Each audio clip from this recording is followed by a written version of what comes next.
People say this to me all the time. I know it's not a big deal in your world, but this happened to me. No. Celebrate that small win.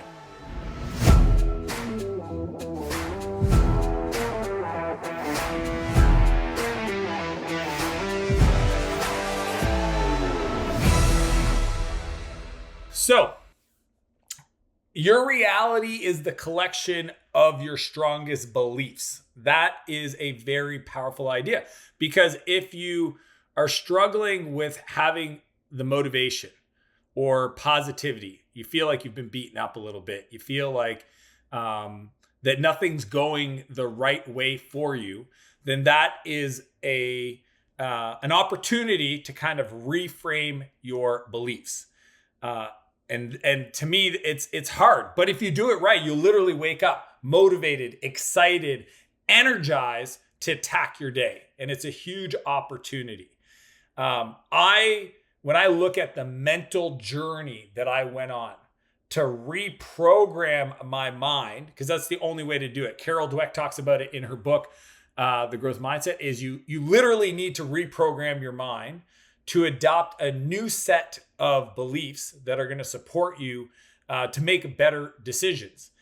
But the question I get asked all the time, from my coaching clients, from my friends, from people on social media is, but how do I build these beliefs? Where do you find them? What was the process to kind of create a new reality based on these beliefs? So that's what I want to share with you today. I think once you hear it, it'll demystify. It's very tactical. Like I'm a tactical driven dude. And I'm also going to link up below a training called Future Living that will help you understand how to project your future into existence. It's a private training I created for my coaching clients, and I want to share that with you. So you can click the link below to get a copy of that. But the first big idea I want to share with you is the belief collector framework. Becoming a belief collector is something that is on my manifesto. I have this manifesto of probably 35 different beliefs that are the underpinning of my life. Okay. And it's like in my garage. When I drive in my car, it's there. It's on the wall. It's in my house. I look at it. It's on my website. If you go to danmartell.com/manifesto, you will see it. And one of the beliefs is kind of meta is to become a belief collector. One of the principles of my life is to become somebody who goes and seeks new beliefs, because one of the beliefs I have is I need to unlearn and relearn a whole new set of concepts, frameworks, points of views, beliefs that are going to enable me to get to this next level of success. So one of the ways I do that is by reading a ton of books. So I read at least 10 pages every day. And I do that not because I'm trying to learn new stuff all the time. Sometimes I like just reading to be entertained, but usually business story, biographies, etc. But what I'm looking for is sound bites. I'm looking for these quotes. I'm looking for sentences. I'm looking for mini stories. I'm looking for things that I could draw from to inspire me. Okay. And, the reality of it is like all of my books, and the way I review them is I use a Kindle now, but I used to use it in physical books, is I would highlight, right? And even I would go at the beginning of a book and I would write down the page number and write down the quote so I could come back to review it and reference it. Sometimes I'll look at a book on my bookshelf and I'll be like, man, there was some gold in there. I want to go grab that. Some Brian Tracy, some Jim Rohn, some, Zig Ziglar, whoever is your jam. It could be Napoleon Hill's book, Think and Grow Rich. But like to pull the book off the bookshelf or open up my Kindle and go to highlights and go to just see the things that resonated with me and just kind of on a daily basis. This is why I read every day, 10 pages minimum, is I want to soak in those ideas, and just like taking a shower, brushing your teeth is something you do every day. Even if you're not technically like dirty or need to take a shower, I think it's really important to just continuously do that. And it's just been a success habit for me that not only inspires me and motivates me in the morning to kind of attack my day, but I kind of look at it, it's like a game. And I share them often on Instagram stories, like every day almost. I'm always like reading, highlighting, taking a picture, sharing. It's because it's like me going to find this gold nugget and then sharing it with the world. But I want you to know that when I do that, it's because I'm collecting that belief and I'm trying to reprogram and I'm trying to like move maybe negative ideas or things that are not supporting me in my life out of my life so that I can kind of keep filling it with new ideas. So that's the first one, is become a belief collector.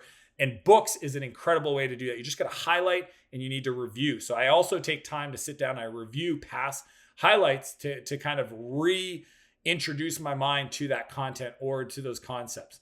Number 2 is to listen really well and surround yourself with people that inspire you. One of my buddies, Brad, he's like a walking motivational seminar. But I say that and I think so is Martell today.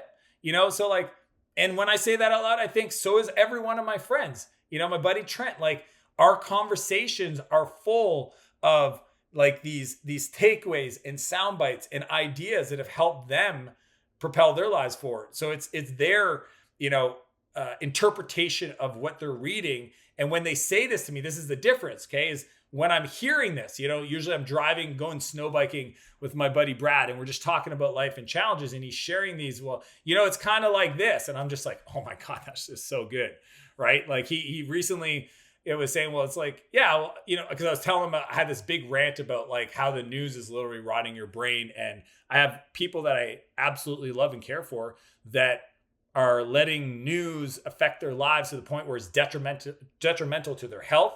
It's hurting their state of mind. And it's frustrating as somebody that wants to create opportunity, that people are stopping themselves from taking action on opportunity because of the news. So I tell this to him, he goes, well, the reality of it is our mind is like a bowl of water and it's a container. And it doesn't matter if you pour fresh, clean water from the stream or you put arsenic, it will hold that in your mind. And I was just like, wrote that down. So I literally on my phone, I have a notes file where I write down all of these beliefs. So I'm talking to somebody, they say something, 1 second, I write it down.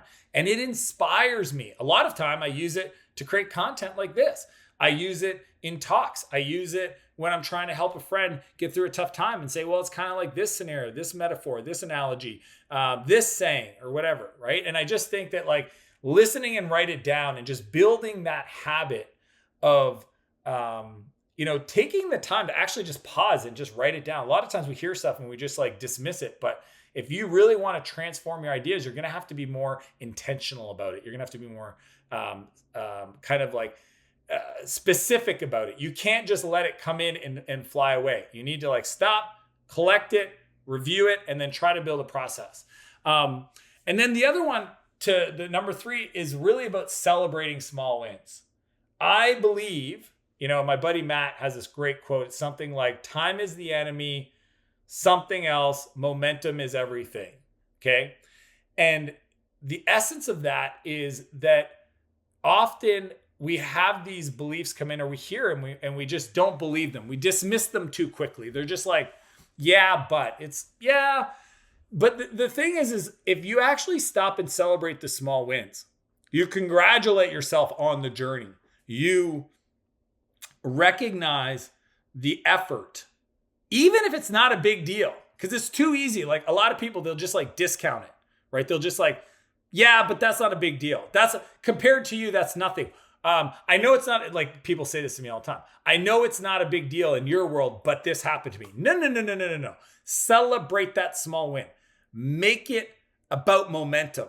Make it about, and that's why I wanted to tell you about this future living training. Again, you can click link below to get access to that. But that small win is the beginning of reinforcing the belief. So you might hear something that says, you already know everybody that you need to know to accomplish anything in life. And your brain might go, yeah, and this is where it's fascinating, is your mind will actually like discount, say, yeah, but that's not true, or yeah, or whatever. You need to celebrate those mini moments when you've done that right, when you've reached out to somebody cold, when you've talked to a stranger on an airplane, when you've gone to a coffee shop and said hello to somebody or asked a question or been curious, because that will unlock the real belief and the activity, the action that comes from that belief. If you don't celebrate the small wins, if you don't build that momentum, then these are just words that might as well just sit on a wall. right? I have a lot of friends that I go to their house and their walls are plastered with motivational quotes. Yet they have not internalized what's written on the wall, because I look at their outcome, I look at their circumstances, I look at the struggle, I look at the lack, I listen to the words they use. So there's one thing to have those visually in our purview, in our world, and there's another one to truly internalize them. And for me, the gateway is to celebrate those small wins, to build that momentum. If you can do that, you will change your whole reality, because those strong beliefs will become the norm, and that's what is driving your reality. So quick recap: become a belief collector. Number 2, listen and write down things that inspire you. And then 3, celebrate the small wins to build that momentum, to internalize those beliefs, to really transform your life. If you found this useful, please leave a comment below. Let me know what was the number 1 most important thing for you to hear today. And with that, hope this finds you incredibly well. We'll talk soon. Peace. Later.